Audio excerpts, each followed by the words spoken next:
There was a highway robber, a thief, very famous at his time.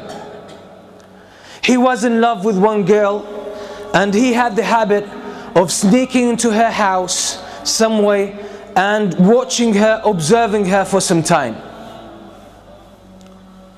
And in night, he would go and attack caravans, Hajj caravans, travelers, and he would strip them of their property and their wealth and their belongings.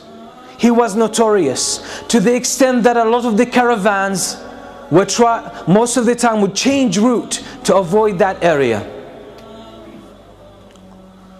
One night he climbs up the wall of the house of that girl that he loves, and he sneaks into the house, and as he was making his way into the house, someone was praying Qiyam al-Layl. Someone was standing before Allah subhanahu wa ta'ala and praying at night alone, reciting the words of Allah subhanahu wa ta'ala, أَلَمْ يَأْنِ لِلَّذِينَ آمَنُوا أَن تَخْشَعَ قُلُوبُهُمْ لِذِكْرِ اللَّهِ. Hasn't the time come yet for the believers that their hearts pay heed and feel humility to the words of Allah? Hasn't that time come yet? And the words shook him and grabbed his heart, and he was moved deep inside. It hit a chord. He started thinking about these words, and he forgot the main reason why he came to this house. And the only response that was on his tongue, his spontaneous response, was Bala ya Rabbi qad an. Indeed, my Lord, the time has come. And that moment he changed. So he went out of this house, roaming aimlessly, contemplating his life, contemplating his past, his behavior, his reputation, and his future, and his relationship with Allah.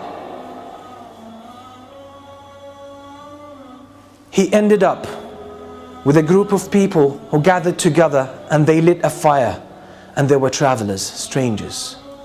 He asked their permission to join them. He sat with them, and they were disputing whether to spend the night there or to carry on their journey.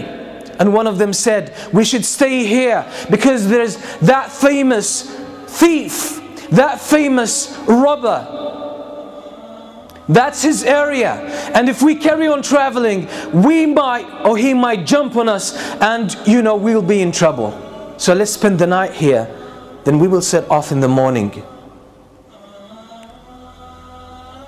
And the name they mentioned, the name of that thief, was this very person. It made him think to himself, what did I do that people fear me that much? What kind of curse I have become to humans, to humanity, that people don't even feel safe about their lives and about their property because of me. All of this made him question his life, question his way of life. And then he made the decision that I will change because it's my responsibility. It's not someone else's responsibility to change me and set me on the right course. It's my own initiative, and if I don't take it, it might never happen, and I will face the consequences on the day of judgment. And that's exactly what he did, and he became one of the famous scholars, one of the famous worshippers in the history of Islam, and that's Al-Fudayl ibn Iyad.